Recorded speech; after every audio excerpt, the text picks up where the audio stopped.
अस्सलाम वालेकुम गाइस, मेरा नाम अदनान रऊफ़ राजपूत है। पाकिस्तान ट्रैवलिंग पैशन मैं हाज़िर हूँ और हॉरर सीरीज़ हमारी चल रही थी। एक 8 सीरीज़ की 8 एपिसोड हमने बनाया और वो मुकम्मल हो गई। आप लोगों ने बहुत सराहा, बहुत शुक्रिया।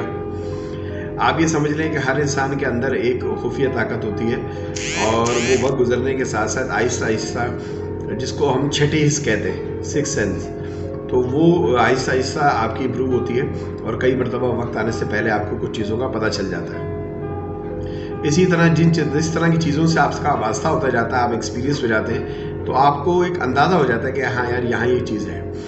अब जब ये हमने अपना पुराना वाला घर अपने बेचा, अब हम घर ढूंढ रहे थे। घर ढूंढते हुए तो मेरी जो सास साहिबा हैं, उनकी कोशिश ये थी कि भाई उनके घर के अतराफ़ में एक आधा किलोमीटर में 2 किलोमीटर में घर मिल जाए। तो हम वहाँ अस्करी का भी लेवल हमने देखा और वो गुलशन इकबाल के इलाके भी देखे और मुख्तलिफ जगह देखते देखते एक गुलिस्तान जौहर में गालिबन ब्लॉक 17 था उस वक़्त। तो उन्होंने मुझे स्टेट एजेंसी वाले से मेरी बात हुई और हमारा बजट भी बहुत लिमिटेड था और उस वक़्त वो सारा एरिया अभी नया नया बन रहा था। तो दूर की तरफ उसने कहा कि जी सर, बात यह है कि नए प्लाटों की तरफ जाएंगे तो लेना, बनाना, कंस्ट्रक्शन करना बहुत मुश्किल है। मेरे पास आपके लिए एक बेहतरीन घर है। जिस तरह आप बता रहे हैं कि आप 3 भाई 1 बहन है और इस तरह फैमिली है, बच्चे हैं, आप यकीन करें कि वो घर सिर्फ आपके लिए है, जैसा आपको पता है रियल एस्टेट वाले करते हैं। तो मैंने कहा कि अच्छा ठीक है, भी देख लेते। मैं और अम्मी वहाँ चले गए देखने और हमने देखा कि गली भी कुछ ज़्यादा थी, अभी डेवलप थोड़ा सा एरिया हो रहा था, लेकिन अभी कुछ घर बन चुके थे वहाँ पर। तो हमने गाड़ी पार्क की, सामने दरख्त लगा हुआ था और एक 3 मंजिला इमारत, अप्रॉक्स ग्राउंड प्लस 2 ये बनी हुई थी। महसूस किया कि जब हम दाखिल हो रहे थे तो हवा जो है वो मेरे पीछे की तरफ से थी, मेरी कमर की तरफ से चल रही थी। वेस्ट ओपन घर था, मकसद मेरा कहने का ये।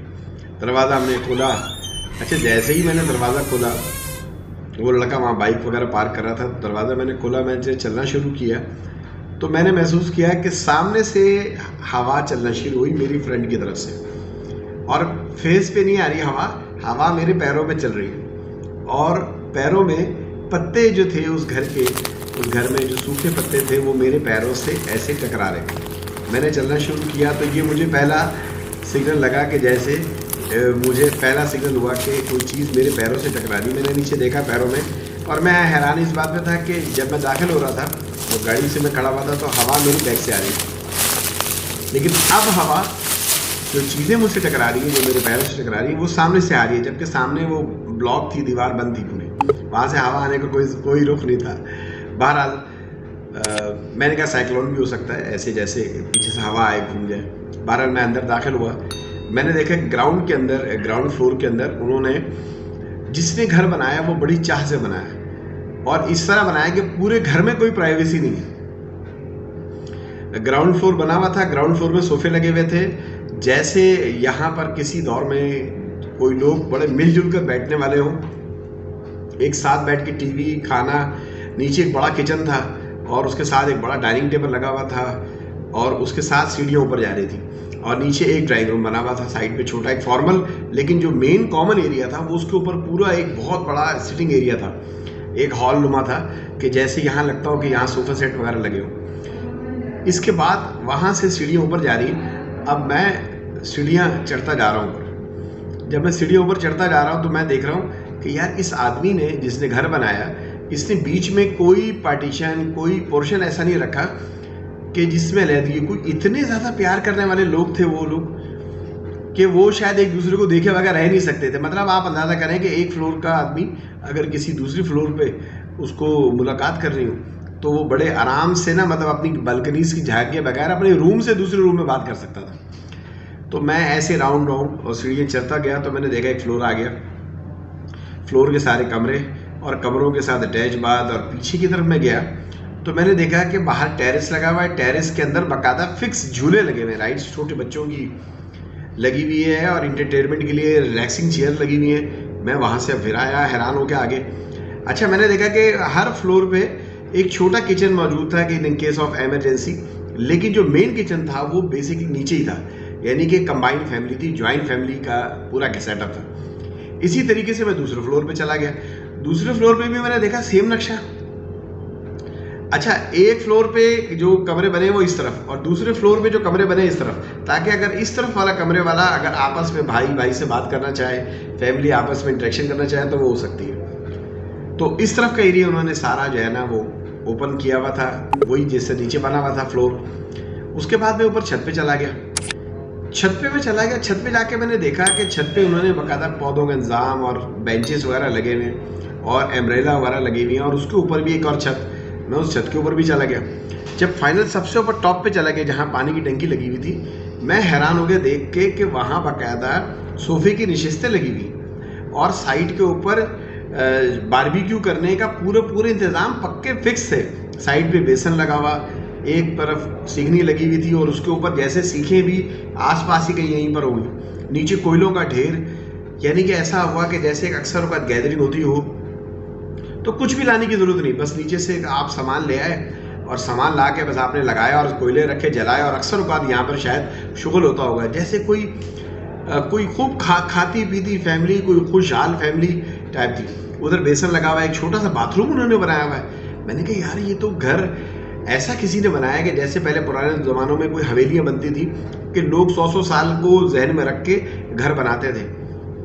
तो मैं हैरान हो गया। अच्छा, मेरी सास साहिबा मेरे साथ थी, वो मेरे साथ चलते चलते वो भी आ रही हैं, वो आहिस्ता आहिस्ता आ रही थी, उनकी घुटनों में प्रॉब्लम रहता है। मैं ऊपर से देख कर नीचे आ गया और मैंने अम्मी से पूछा कि अम्मी आपने कुछ महसूस किया? अम्मी ने कहा कि यही सवाल मैं आपसे करना चाहती हूँ। मैंने कहा हाँ अम्मी, घर तो माशाल्लाह बहुत ज़बरदस्त है, लेकिन जब मैं घर के अंदर दाखिल हुआ तो एक तो मुझे ऑपोजिट डायरेक्शन से एयर आई, वो कोई बात नहीं चलो, लेकिन ये पूरा घर रो रहा है। मतलब किसी ने इतनी चाह से घर इसको बनाया है, इतनी चीज़ें ऐसी परमानेंट लगाई हैं, ऐसी फिक्स की है कि जैसे किसी को ऐसा था कि शायद उन्होंने कभी यहाँ से जाना ही नहीं। ऐसा क्या हुआ यहाँ पर, ऐसा क्या हुआ? ये सोच कर जो है ना मैं नीचे आया। मैंने उस लड़के से पूछा, देखो भाई बात ये कि घर हमने लेना है, ये घर मुझे भी समझ आया, लेकिन ये हमारे बहुत बजट से बाहर है। उसने मुझे कहा कि यार आपका बजट क्या है? मैंने कहा नहीं आपके ये 3 मंजिला घर, हम तो 120 गज का घर लेने के चक्कर में यार। कह रहा भाई मैं आपको ये 55 लाख रुपए में दे दूंगा। आप सोचे गुलिस्तान जौहर के अंदर 55 लाख रुपए में 120 गज पे या गालिबन थोड़ा ज़्यादा हो, उससे ऊपर बना हुआ 2 मंजिला ऊपर बना हुआ, ऊपर उसके ऊपर छत बनी हुई और सब चीज़ें लगी हुई, सिर्फ सामान लाना और आप रख लें। मेरे ख्याल से शायद कोई 10,000 रुपये भी लगाने की ज़रूरत नहीं होगी। पूरा घर तैयार था, बेहतरीन कलर हुआ था, हर चीज़ रेडी थी, बाहर पानी के टैंक, कार पार्किंग, हर चीज़ मौजूद थी। तो मैंने कहा कि क्या 55 लाख? कह रहा हाँ 55 लाख रुपए आप बस आप ये दे दें। मैंने कहा भाई ये चोरी का तो नहीं है? कह रहा नहीं चोरी का नहीं है, एक फैमिली थी, उनकी कोई इमरजेंसी होगी तो वो लोग चले गए। तो मैं जब फिर बाहर आया तो मैंने देखा कि बाहर तो बिल्कुल उनके घर के सामने एक नीम का दरख्त था, बहुत बड़ा सा, और मैं देख रहा हूँ कि नीम के दरख्त के ऊपर पत्तों में ना एक पत्ता भी नहीं हिल रहा था। इसका मतलब कहने का ये था कि उस वक्त कोई ऐसी एक्स्ट्रा हवा नहीं चल रही थी। खैर बहरहाल मैंने कहा यार अजीब सी है पूरे घर में उदासी ना। मतलब कुछ घर ऐसे आबाद होते हैं, हो सकता है कि मतलब आपको ये बातें बड़ी अजीब लगे, लेकिन जब मैं घर खरीदने लगा हूँ तो मैं कहता हूँ घर में ना एक आबादी होती है, एक रौनक होती है, एक जिंदगी होती है।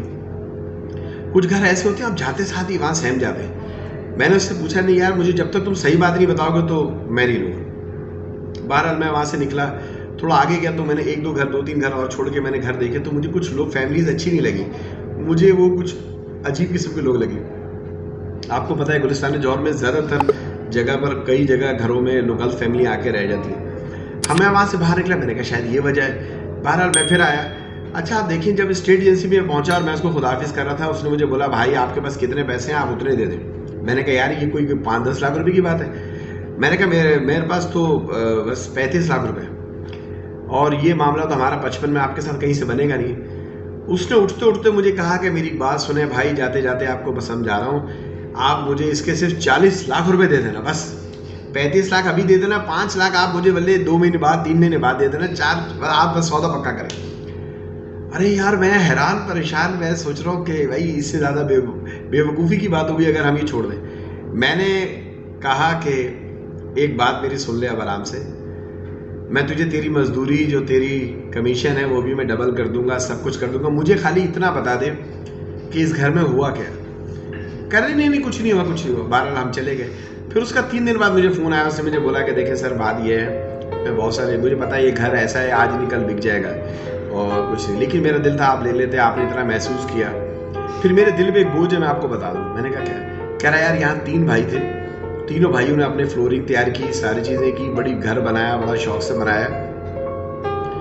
वल्लाह आलम यहाँ पर क्या मामला हुआ कि तीनों भाइयों में से जो है ना ग्रेजुअली एक एक करके ना सबसे पहले एक भाई की बीमार हुआ, बिल्कुल वो सही आए थे, ये पंजाब से लोग आए थे और उन्होंने घर लिया यहाँ पर, लेकिन उसके बाद वो नॉर्मल, उनका अच्छा कारोबार था, खूब खाते पीते लोग थे और अक्सर औकात उनके यहाँ ऊपर वो जो आप देख रहे थे हैरान हो कि आपका अंदाजे बिल्कुल सही थे कि यहाँ बारबेक्यू अक्सर औकात होगा, इतना कोयला ढेर किया हुआ था, खूब खाते पीते थे। लेकिन एक्चुअल में ऐसा हुआ कि उनका एक भाई बीमार हुआ, वो देखते ही देखते बिल्कुल कमज़ोर हो गया, सूख गया, उसके बाद उसका इंतकाल हो गया, फिर दूसरा उसके गम में हो गया। तो मतलब आप समझे कि देखते ही देखते दूसरे भाई की हालत भी हो गई, घर में उनकी एकदम बीमारी आ गई और वो बड़े परेशान हो गए।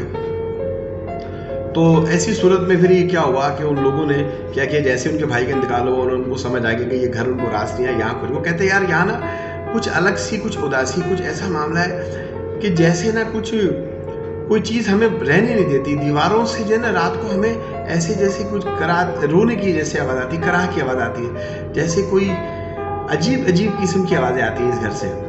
तो उसने बोला कि यार मैं अब तो वो घर तो लाजिम है, आज नहीं तो किसी बिल्डर को दे देंगे, वो बिल्डिंग बना देगा, लेकिन वो आपने नहीं लिया। लेकिन मेरे को दिल में आया कि यार आप सोच रहे होंगे तो अच्छा हुआ आपने नहीं लिया, वो असल में वो ऐसा मामला हुआ। तो ये वाक़या हमारा गुलिस्तान जौहर का था और अम्मी ने भी बात से मुझे बाद में वही कहा कि अदनान मैं वहाँ गई, मुझे बहुत महसूस हुआ ऐसी उदासी और ऐसी वीरानी कि पूरा घर जो है ना वो समझे कि एक तरह से जो है ना एहसास करा रहा था जैसे यहाँ कोई बहुत बड़ा वाक़या हो।